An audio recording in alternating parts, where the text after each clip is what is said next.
ये कि आप नौकरी से व्यापार में कैसे कन्वर्ट करें, आप किस प्रकार से अपना खुद का व्यापार कर सकते हैं। मार्केट में किस चीज़ का ट्रेंड चल रहा है, किस टाइप के कपड़े ज़्यादा बिक रहे हैं। थोक में ही कपड़ा आपको रीजनेबल मिलेगा जिससे आप उचित मार्जिन लेकर आगे तो अच्छे मैन्युफैक्चरर और होलसेलर से संपर्क अगर आपका हो जाता है तो आपको सही क्वालिटी सही दाम में मिलेगी। अपने फ्रेंड सर्कल में और बिजनेस सर्कल में अपने वीडियो बना के अपने प्रोडक्ट का वीडियो बना के काफ़ी प्रमोट करें।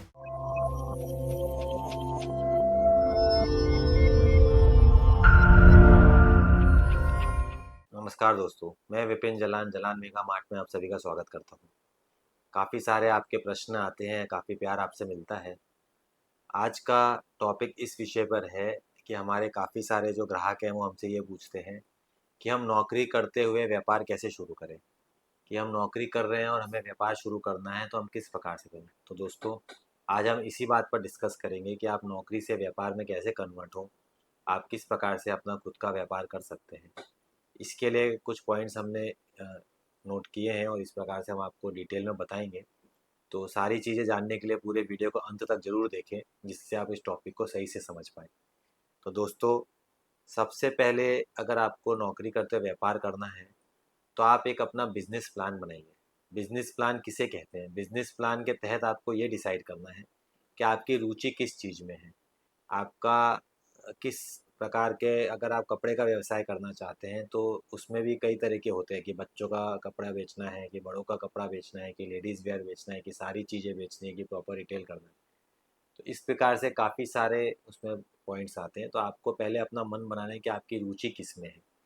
आपकी रुचि आप अपने एरिया के आधार पर भी थोड़ी सी सोच सकते हैं कि आप किस प्रकार के एरिया में रहते हैं, वहाँ किस प्रकार का कपड़ा ज़्यादा बिकता है, इसकी थोड़ी सी मार्केट रिसर्च भी आप कर सकते हैं। तो ये दो चीज़ें करके आप अपना एक बिजनेस प्लान बनाइए। बिजनेस प्लान करने के बाद अपने को मार्केट रिसर्च जो आपको कहा वो सेकंड पॉइंट इसके साथ ही में आता है कि मार्केट में किस चीज़ का ट्रेंड चल रहा है, किस टाइप के कपड़े ज़्यादा बिक रहे हैं। अगर आप कोई रेसिडेंशियल कॉलोनी में रहते हैं जहाँ स्कूल वगैरह भी हैं ज़्यादा, तो आप बच्चों के कपड़े पर अपना व्यापार आधार कर सकते हैं। या कोई आप ऐसे पूरे गांव वाले एरिया में रहते हैं जहाँ लेडीज़ की संख्या ज़्यादा है तो आप साड़ियों का व्यापार भी शुरू कर सकते हैं। आप कोई मॉडर्न सोसाइटी में रहते हैं जहाँ लोग वीमेंस जीन्स वेयर और टॉप वेयर ये सब ज़्यादा पहनना पसंद करते हैं तो आप वेस्टर्न वेयर का व्यापार शुरू करते हैं। इस प्रकार से आपको मार्केट रिसर्च करके और अपना प्लान बना, इसके बाद हम तीसरे पे पहुँचेंगे कि जब आपने बिजनेस प्लान और मार्केट रिसर्च कर लिया तो आपका बजट क्या आपको अलाउ करता है। आपको एक बजट अपना निर्धारित करना है कि हम इस बजट में प्लान कर सकते हैं।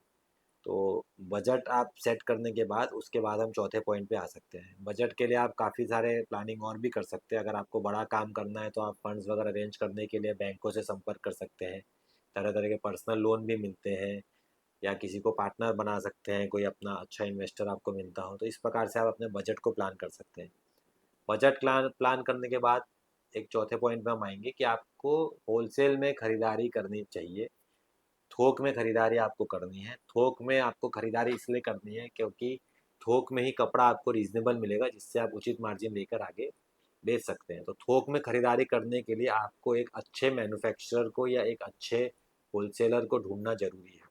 तो अच्छे मैन्युफैक्चरर और होलसेलर से संपर्क अगर आपका हो जाता है तो आपको सही क्वालिटी सही दाम में मिलेगी जिससे आप आगे अपना व्यापार अच्छी से कर सकते हैं और आपको ठगाई होने के चांसेस शून्य हो जाएंगे। तो दोस्तों, ये बहुत ज़रूरी पॉइंट है।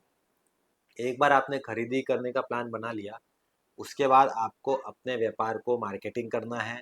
और मार्केटिंग किस किस प्रकार से आप कर सकते हैं, कैसे सस्ते से सस्ता कर सकते हैं, उसकी युक्ति लगानी है। तो दोस्तों, आजकल ऑनलाइन प्लेटफॉर्म्स काफ़ी हो गए हैं, उसका उपयोग आप कर सकते हैं। इसमें रीज़नेबल रेट में मार्केटिंग भी हो जाती है और आपको कोई जगह की व्यवस्था भी नहीं करनी पड़ती। जैसे इंस्टाग्राम है, फेसबुक है, इस टाइप के काफ़ी ऑनलाइन प्लेटफॉर्म है। तो इस पर आप मार्केटिंग कर सकते हैं। ऑनलाइन प्लेटफॉर्म पे आप माल बेचने की भी व्यवस्था रख सकते हैं। जैसे आपका अमेज़न है, आपका फ्लिपकार्ट है, आपका मीशो है, आपके काफ़ी सारे अजियो है, बहुत सारे आजकल ऑनलाइन प्लेटफॉर्म्स हो गए हैं जिनको आप माल बेचने के लिए भी इस्तेमाल कर सकते हैं। सोशल मीडिया मार्केटिंग फिर इसके साथ साथ में एक आपको मार्केटिंग में मदद करेगी। आप अपना प्राइवेट चैनल शुरू कर सकते हैं। आप अपने फेसबुक, इंस्टाग्राम और ये सब को अच्छे से यूज़ करें। अपने फ्रेंड सर्कल में और बिजनेस सर्कल में अपने वीडियो बना के, अपने प्रोडक्ट का वीडियो बना के काफ़ी प्रमोट करें जिससे आपको कम खर्चे में थोड़ी सी पहचान मिल जाएगी। तो दोस्तों, ये सब कम खर्चों के उपाय हैं आप बड़ा काम कर रहे हैं तो फिर आप मीडिया एड्स हैं या टीवी एड्स हैं या न्यूज़पेपर एड्स हैं, इस टाइप से भी आप फिर खर्चा करके और बढ़ावा दे सकते हैं, होर्डिंग्स लगा सकते हैं शहर में। तो ये सब डिपेंड करता है आपके बजट के अनुसार और आपको कितना काम करना है। छोटे रूप में आप काम कर रहे हैं तो आपको मार्केट में जगह लेने की भी ज़रूरत नहीं है, आप घर से भी काम शुरू कर सकते हैं।